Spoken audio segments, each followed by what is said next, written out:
Hello दोस्तों, मैं हूं शिव विश्वकर्मा। जैसा कि आप लोग जानते हैं, हम लोग पढ़ रहे हैं अप्लाइड मैकेनिक्स। कल हमने रिजिड बॉडी तक डिस्कशन किया था। आज उसके आगे का टॉपिक देखेंगे। Topic number 8, tension and compression. देखते हैं पहला टॉपिक। जैसा कि देख सकते हैं, पहला टॉपिक टेंशन है। और टेंशन क्या होता है इसे हम लोग समझते हैं। जब किसी पिंड पर दो समान बलों को विपरीत दिशा में लगाया जाता है तो पिंड खींचने की स्थिति में आ जाती है। इसी बल की प्रकृति को तनाव कहते हैं।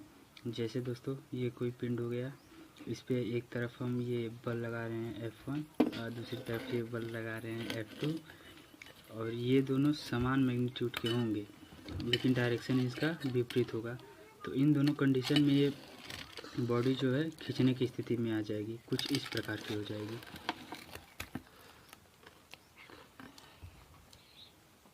ये कुछ इस प्रकार हो जाएगी, पतली हो जाएगी।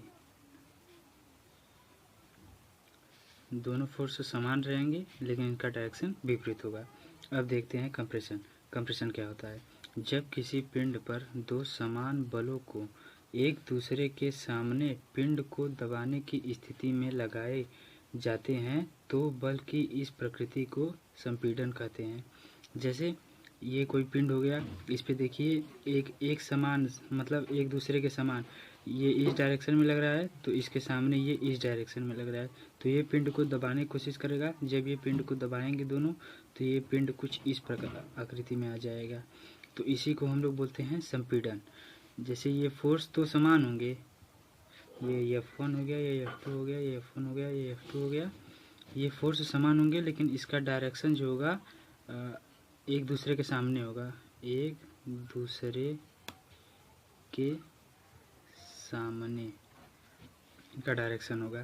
तो ये पिंड को दबाने की कोशिश करते हैं। अब देखिए, तथा इस प्रकार के बल क्रमशः तनाव बल तथा संपीड़न बल कहलाते हैं। जैसा कहने का दोस्तों ये है कि ये टेंशन मतलब क्या होता है, दो विपरीत बल लगते हैं तो इन दोनों बल की जो प्रकृति होती है संपीड़न कहलाती है। लेकिन इन दोनों बल को हम टेंशन बल कह सकते हैं। और इन प्रकृति टेंशन तनाव की होती है, लेकिन इन दोनों को हम तनाव बल कहते हैं। और इसी प्रकार में इन बलों की प्रकृति जो होती है आपकी होती है संपीड़न, और इन दोनों बलों को हम कहते हैं संपीड़न बल। और देखिए अब दोस्तों आगे चलते हैं।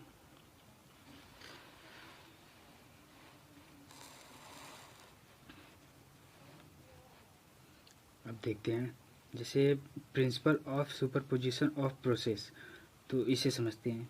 इस सिद्धांत के अनुसार किसी पिंड पर लगे बल निकाय का संयुक्त प्रभाव उस पिंड पर लगे सभी बलों के प्रभावों के योग के बराबर होता है। इसका कहने का मतलब ये है दोस्तों कि जैसे ये कोई पिंड हो गया, इस पिंड पर किसी बिंदु पर जब कोई एक या एक से अधिक बल लगते हैं, मतलब दो या दो से अधिक बल लगते हैं, तो इन सभी बलों का जो योग होगा वो एक परिणामी बल होगा। जैसे ये R है, इन दोनों का योग ये होगा परिणामी बल R। जैसे P plus T equal to R, ये इनका परिणामी बल होगा। एक बार और समझते हैं दोस्तों। इस सिद्धांत के अनुसार किसी पिंड पर लगे बल निकाय, जैसे बल निकाय मतलब जैसे एक तरह से होता है बलों का समूह होता है। जैसे ये दोनों बल लगे हैं का संयुक्त प्रभाव, इन सभी बल निकायों का संयुक्त प्रभाव जो होता है, मतलब ये वाला जो बल है जो हमने अभी आपको बताया, उस पिंड पर लगे सभी बल, इस पिंड पर लगे सभी बल, जैसे ये बल हो गया, ये बल हो गया, इस पिंड पर लगे सभी बलों के प्रभाव के योग के बराबर होता है। जैसे कि हमने आपको यहाँ पर बता दिया है कि ये और ये दोनों बलों को जोड़ने पर ये परिणामी बल मिलता है। इसे परिणामी कहते हैं, परिणामी। ये आपको समझ में आया होगा दोस्तों। एक बार और समझ लीजिए दोस्तों, जिस बिंदु पर कोई भी बल कार्य करता है उस बिंदु को क्रिया बिंदु कहा जाता है। उस बिंदु को क्रिया बिंदु कहते हैं। और उन दोनों, और जिस अक्ष से बल रेखा होके गुजरती है उस अक्ष को क्रिया रेखा कहते हैं। जैसे ये फोर्स लगा है तो ये देखिए इसका बल रेखा ये होगा, इसका बल रेखा ये होगा, तो इसी को हम लोग कहते हैं क्रिया रेखा। क्रिया रेखा इसे हम लोग ये देखिए दोस्तों, ये बहुत महत्वपूर्ण है। और अब ये देखिए ये टॉपिक दोस्तों बहुत वेरी इंपॉर्टेंट टॉपिक है, ये बहुत मोस्ट इम्पोर्टेंट टॉपिक है ये। इसे हम लोग अच्छी तरह से पढ़ेंगे।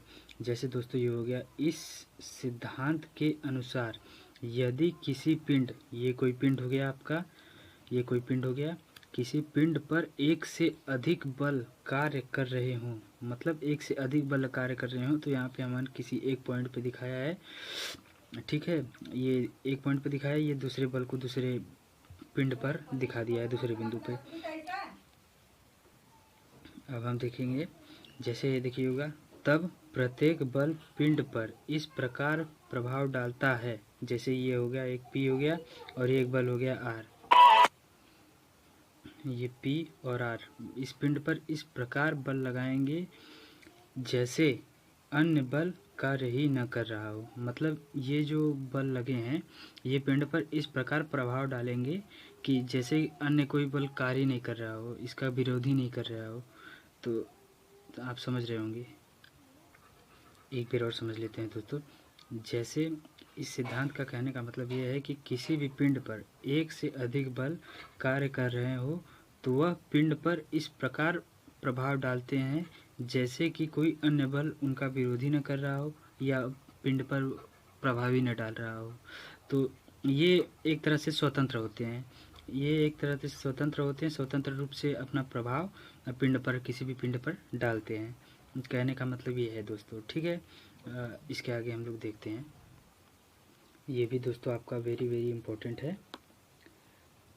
तो जैसा कि दोस्तों इसका हेडिंग क्या है आपका, principle of transmissibility of a forces. तो इसे समझते हैं।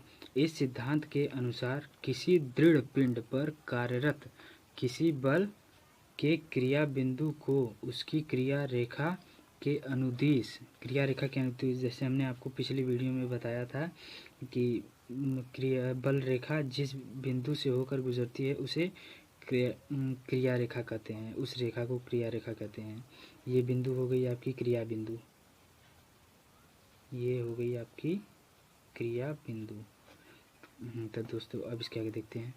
तो अनुदिश दिशा, अनुदिश किसी अन्य बिंदु पर स्थानांतरित किया जा सकता है।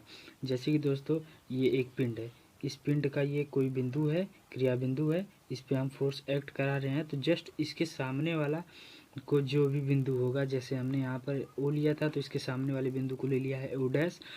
तो ये जो फोर्स है ये बिना किसी रुकावट के, किसी असुविधा के, ये इस बिंदु से इस ओ डैश बिंदु पर ये स्थानांतरित हो सकता है, ट्रांसफॉर्मेशन हो सकता है इसका।